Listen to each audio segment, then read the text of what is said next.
আসসালামু আলাইকুম। পঞ্চম শ্রেণী তোমাদের নতুন বই ২০২৬-এর বিজ্ঞানের তোমাদের হচ্ছে ৩য় অধ্যায় দেখো, অনুশীলনী হচ্ছে ৩, ঠিক আছে? তো এখানে তোমাদের অনুশীলনী হচ্ছে ৩ মানে ৩য় অধ্যায়, এবং এই ৩য় অধ্যায়ে তোমাদের হচ্ছে যে অনুশীলনী প্রশ্নগুলো দেওয়া আছে ৩০ নম্বর পৃষ্ঠায়, সেগুলোর সমাধান করব। তো শুরুতে দেখো এখানে আমাদের বলছে যে সঠিক উত্তরের টিক চিহ্ন দাও। আচ্ছা, নিচের কোনটি শর্করা জাতীয় খাদ্য? এটা হবে আলু, ঠিক আছে? উত্তরটা কী হবে? আলু। আচ্ছা, খ নাম্বার দেখো, পাশের চিত্রের ফলমূলের নিচের কোনটি অধিক পরিমাণে থাকে? এখানে ফল টল যে আমরা দেখতে পাচ্ছি, এখানে দেখো বিভিন্ন ধরনের ফল টল দেওয়া আছে, যেটা এই ফলের মধ্যে আমরা কি কি দেখতে পাচ্ছি, ঠিক আছে?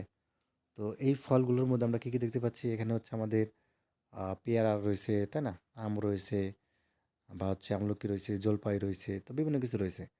তো এইগুলোর মধ্যে রয়েছে হচ্ছে ভিটামিন সি, হবে ভিটামিন সি। উত্তরটা কি হবে? Vitamin C. আচ্ছা, কিউরিং পদ্ধতি খাদ্য শস্য কি হয়? লবণ মিশিয়ে সংরক্ষণ করা যায়, ঠিক আছে? উত্তরটা কি হবে? লবণ মিশিয়ে সংরক্ষণ করা যায়। আচ্ছা, গ নম্বর, অনিয়মিত খাদ্যাভ্যাসের ফলে স্থূলতা ও বিষণ্ণতা দেখা দিতে পারে। স্থূলতা ও কীভাবে বিষণ্ণতা দেখা দিতে পারে? তো যাই হোক, আমরা হচ্ছে তোমাদের ঠিক আছে উত্তরগুলো দেখলাম। এরপরে আমাদের দেখো এখানে রয়েছে সংক্ষিপ্ত প্রশ্ন। তো সংক্ষিপ্ত প্রশ্ন রয়েছে এখানে তোমাদের তিনটি, ক, খ, গ। তো প্রথম যে প্রশ্নটা রয়েছে ক নাম্বার, আমিষ জাতীয় খাদ্য গ্রহণ কেন প্রয়োজন? ঠিক আছে, তো চলো আনসারটা আমরা এখন দেখি যে আমিষ জাতীয় খাদ্য কেন প্রয়োজন। আচ্ছা, তাহলে আমাদের এখান থেকে আমিষ জাতীয় খাদ্য গ্রহণ কেন প্রয়োজন, এক নম্বরে। তো আমিষ জাতীয় খাদ্য দেহের গঠন গুরুত্বপূর্ণ ভূমিকা পালন করে। তো এটি শরীরের ক্ষয়পূরণ করে এবং নতুন কোষ গঠনে সাহায্য করে। তো শিশুদের শারীরিক বৃদ্ধি, রোগ প্রতিরোধ ক্ষমতা বৃদ্ধি এবং দেহের স্বাভাবিক বিকাশের জন্য আমিষ জাতীয় খাদ্য প্রয়োজন। খ, সুষম খাদ্য গ্রহণের উপকারিতা লেখ। সুষম খাদ্য গ্রহণের মাধ্যমে শরীর সুস্থ সবল কর্মক্ষম থাকে। এতে দেহের প্রয়োজনীয় সব পুষ্টি উপাদান সঠিক পরিমাণে পাওয়া যায়। তো সুষম খাদ্য শরীরের রোগ প্রতিরোধ ক্ষমতা বৃদ্ধি করে এবং শিশুদের শারীরিক ও মানসিক বিকাশে সহায়তা করে। গ, যথেষ্ট পরিমাণে আমিষ ও তেল সমৃদ্ধ খাবার খেলেও পুষ্টিহীনতা থাকতে পারে কেন? শুধু আমিষ ও তেল জাতীয় খাবার খেলেই শরীরের সব পুষ্টির চাহিদা পূরণ হয় না। ভিটামিন, খনিজ লবণ ও পানির অভাবে শরীরের পুষ্টি ভারসাম্য নষ্ট হয়, ফলে পর্যাপ্ত খাবার খাওয়া সত্ত্বেও পুষ্টিহীনতা দেখা দিতে পারে। আচ্ছা, তারপর দেখো আমাদের বড় প্রশ্ন রয়েছে। বড় প্রশ্ন এখানে ক নাম্বার রয়েছে, খাদ্য সংরক্ষণ কাকে বলে? খাদ্য সংরক্ষণ গুরুত্বপূর্ণ কেন, তা লেখো। তো তুমি লিখবা, খাদ্য সংরক্ষণ বলতে খাদ্য দ্রব্যের বৈশিষ্ট্য, গুণগত মান এবং স্বাদ অক্ষুণ্ণ রেখে দীর্ঘ সময় পর্যন্ত ব্যবহারযোগ্য রাখা বোঝায়। খাদ্য সংরক্ষণের গুরুত্ব অনেক দিক থেকে অপরিসীম, ঠিক আছে?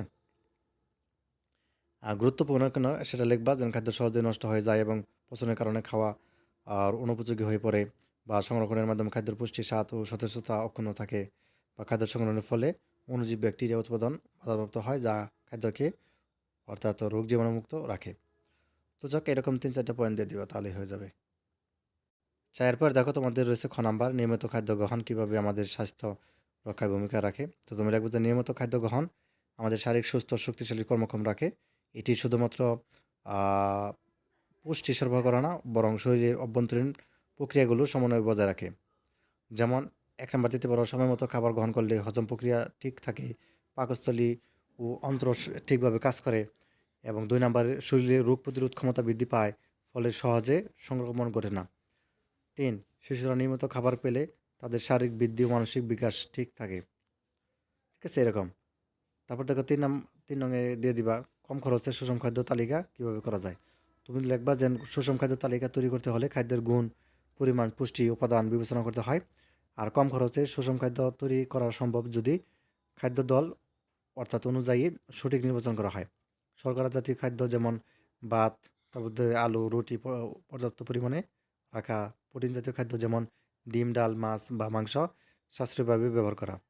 আর ৩, চর্বি বা স্নেহ যেমন তেল, ঘি, মাখন পরিমিত রাখা, ঠিক আছে?